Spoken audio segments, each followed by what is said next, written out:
Anda menyaksikan Update pukul 16, saya Kevin Egan. Pemprov DKI Jakarta akan melakukan tes HIV bagi warga Jakarta untuk menekan angka penyebaran HIV di ibu kota. Pemprov juga akan memperluas jangkauan tes HIV ke ruang publik, pasar-pasar, dan puskesmas. Gubernur DKI Jakarta Basuki Cahayapurnama berharap warga Jakarta mau memeriksakan diri mereka guna mengetahui penyakit tersebut lebih awal. Ya, jadi kita pengen di Jakarta itu kita udah ikutin program semua komitmen pemimpin-pemimpin di dunia. Kita ingin ada fast track, kita cepat. Salah satu kita pengen itu apa? Kita harus tahu status HIV dari orang Jakarta sebetulnya. Karena kalau kamu tahu status HIV kamu, HIV itu belum berubah jadi AIDS, belum. Kalau HIV status kamu masih bisa dikontrol, ada obat, kamu masih bisa melahirkan sebetulnya, bisa memberikan turunan. Terus ibu-ibu yang hamil sekarang udah berlaku di puskesmas kan, semua ibu hamil pasti kita cek dia kena HIV atau enggak. Kalau kena, kita kan obatin. Jadi kalau kamu masih HIV, itu masih bisa disembuhin sebetulnya. Bisa ada obatnya sebelum jadi AIDS. Nah, makanya sekarang orang harus disadarkan. Kan sekarang tahap di Jakarta udah berubah kan. Dulu orang HIV-nya nggak ngerti, takut. Pegangan tangan takut, deket takut. Orang nggak gitu ngerti. Sekarang orang udah tahu. Yang kita masih masuk tahap sekarang adalah melakukan tes. Tahu statusnya. Dulu tahun lalu kan saya lakukan di sini. Ya kita harus tahu status kita. Kalau tahu status, ngobatinnya lebih gampang. Anda menyaksikan Update pukul 15, saya Kevin Egan. Warga komplek Mampang Perapatan Zeni menolak mengosongkan rumah mereka seperti yang diperintahkan oleh Kodam Jaya. Warga bersikukuh, tanah yang mereka tempati saat ini bukan aset TNI Angkatan Darat. Warga mengendus upaya pengosongan lahan karena adanya kepentingan bisnis Continental Paramita dan bukan untuk rumah prajurit TNI yang berdinas aktif. Hasil rapat dengar pendapat antara Komisi 1 DPR dengan Kementerian Pertahanan berjanji akan meninjau ulang kebijakan pengosongan rumah Mampang Zeni. Samsudin, salah satu veteran, mengatakan tanah Mampang Zeni dibeli dari uang saku pribadi warga sekitar tahun 50-an lalu.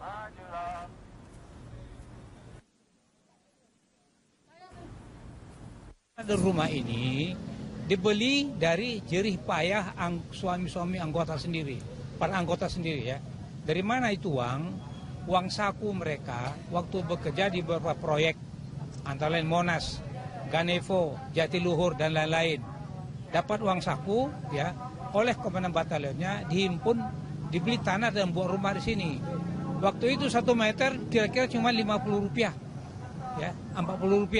Jadi bisa. Itu sebabnya kami bertahan terus di sini. Jadi ini sama sekali tidak ada, bukan mata anggaran uang. Puluhan mahasiswa yang tergabung dalam pergerakan mahasiswa Islam Indonesia berunjuk rasa mengecam tindakan para perawat yang berfoto selfie bersama pasien yang sakit di ruang operasi Rumah Sakit Sultan Daeng Raja Bulukumba, Sulawesi Selatan.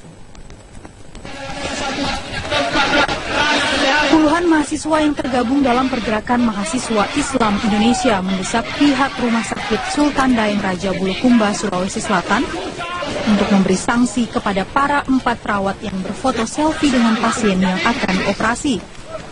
Perilaku keempat perawat tersebut dianggap tidak profesional dan tidak pantas, apalagi foto tersebut diunggah ke media sosial. Direktur Rumah Sakit Sultan Daeng Raja Bulukumba bersedia menemui pengunjuk rasa dan mengatakan pihaknya akan memberi sanksi tegas kepada 4 perawat tersebut, yakni sanksi pencabutan kewenangan dinas bagi oknum perawat yang mengambil foto dan menyebarluaskannya, sedangkan 3 perawat yang ikut berfoto dimutasi ke daerah lain. Pencabutan kewenangan klinis. Kemudian untuk yang lain yang ada di dalam foto, tentunya dia dimutasi di tempat lain. Saya kira itu adalah sanksi yang telah kami berikan kepada yang bersangkutan sebagai efek jerah. Foto selfie perawat beredar di dunia maya sejak Sabtu 24 Oktober lalu.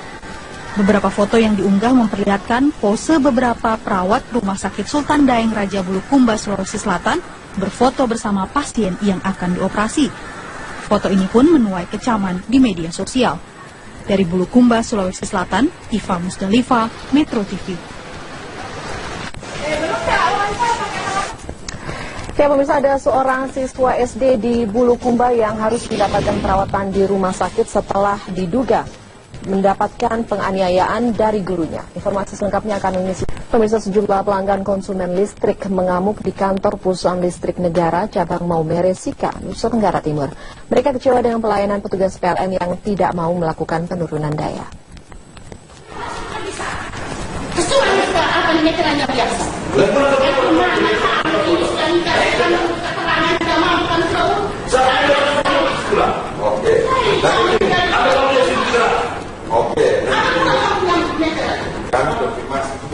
Merasa tidak mampu membayar token tarif listrik prabayar sesuai daya 1.300 kWh, konsumen listrik meminta agar pihak PLN melakukan penurunan daya dari 1.300 kWh ke 450 kWh. Mereka mengaku sudah mengajukan permohonan penurunan daya kepada pihak PLN sejak 1 tahun yang lalu, namun hingga kini belum ada realisasi.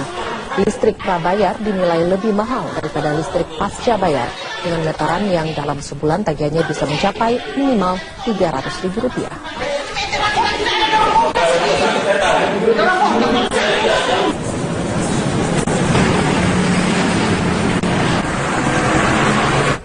Pencarian terhadap 7 dari 12 korban ambruknya material tanah di lokasi tambang kawasan PT Antam, Kabupaten Bogor, Jawa Barat kembali dilanjutkan oleh tim 200 personil dari tim gabungan. Dan berikut ini liputan tim Metro TV dengan reporter Aulia Pani dan juru kamera Romi Andi.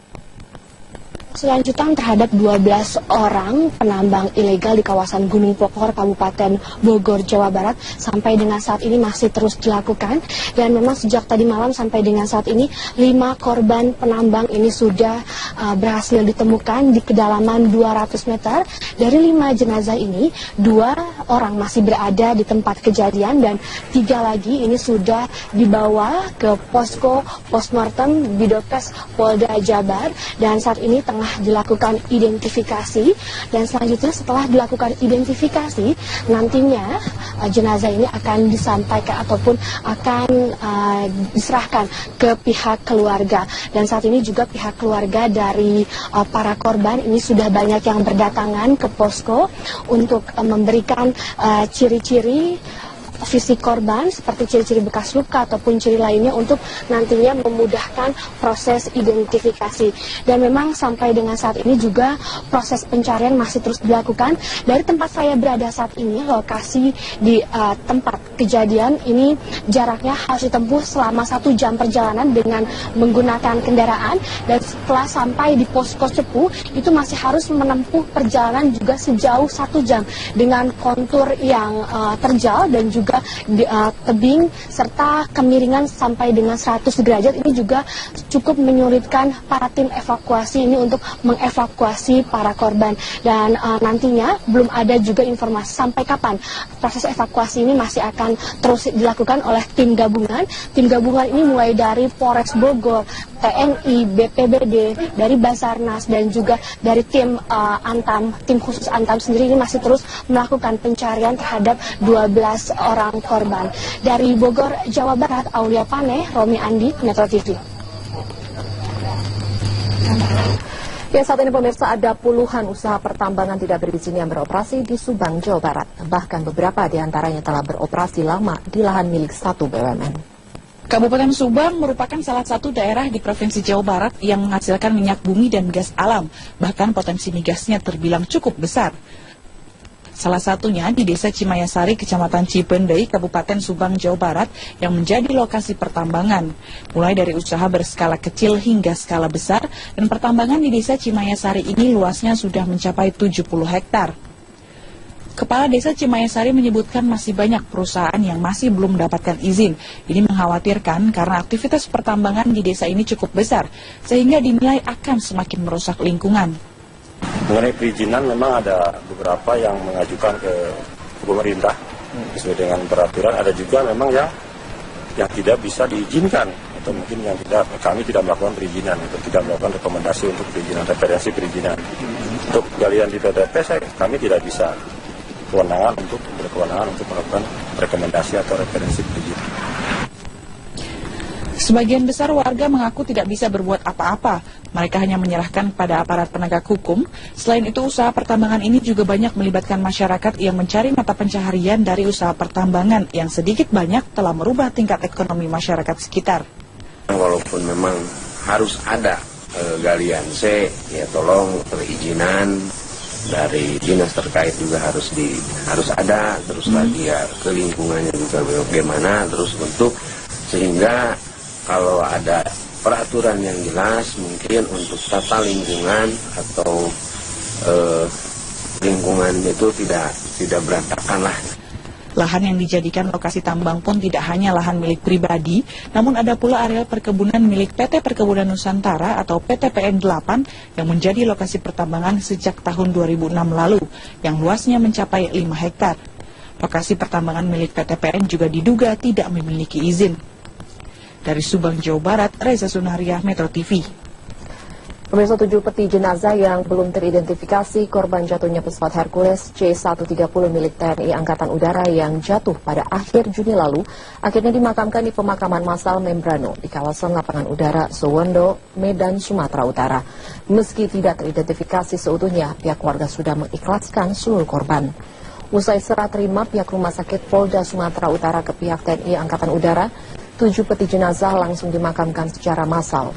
Dari ke-7 peti tersebut, 5 diantaranya adalah jenazah yang hampir utuh dan 2 berisikan 22 bagian tubuh jenazah yang tidak dapat diidentifikasi lagi. Pemakaman disaksikan oleh pimpinan dari pihak TNI dan Polri serta sejumlah kerabat korban yang masih kehilangan keluarganya. Pemakaman ini sekaligus menandai selesainya proses identifikasi keseluruhan korban insiden jatuhnya pesawat naas tersebut. Pemirsa, kericuan mewarnai aksi unjuk rasa ratusan petani di Sekretariat DPRD Kota Bima, Nusa Tenggara Barat. Masa nekat menerobos barikade polisi untuk memeriksa para anggota dewan yang lamban menemui mereka.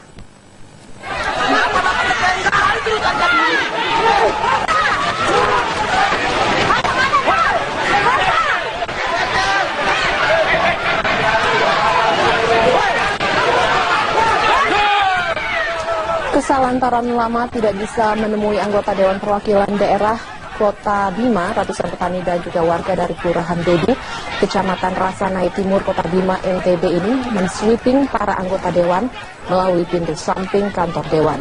Para petani mendesak agar pihak DPRD Kota Bima mencabut izin program sistem pemipaan air minum yang baru masuk di daerahnya. Pemipaan tersebut dinilai menyalahi aturan serta merugikan para petani setempat sehingga terancam gagal panen karena kekeringan akibat program tersebut.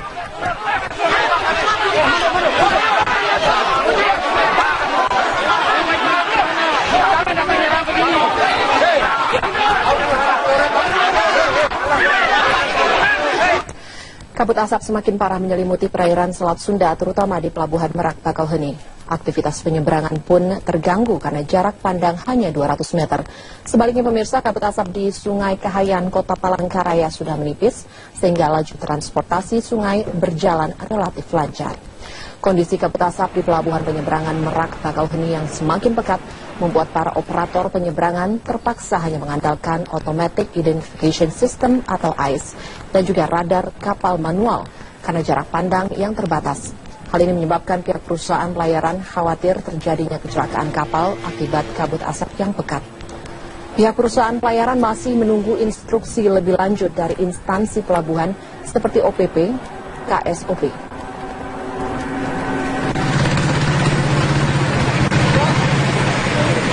Sementara itu kondisi kabut asap terus menipis di alur Sungai Kahayan, Kota Palangkaraya, Kalimantan Tengah dengan jarak pandang mencapai 300 meter. Aktivitas penyeberangan perahu motor di Sungai Kahayan pun sejak pagi hari juga berjalan relatif lancar. Kondisi ini jauh berbeda dibandingkan kabut asap pekat yang sempat menyelimuti Palangkaraya beberapa waktu lalu. Penyedia jasa penyeberangan mengaku sempat merugi hingga 50%.